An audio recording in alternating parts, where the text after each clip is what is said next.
vai sair, a noite vai chegar e a terra vai dormir. Pra enfeitar o céu, estrelas vão brilhar, e os rios continuam indo atrás do mar.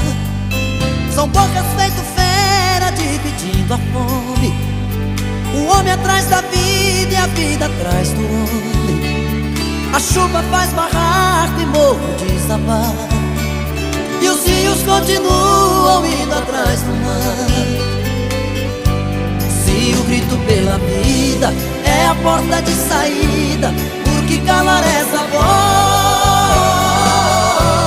A esperança está aqui, mesmo cada um por si e Deus por nós.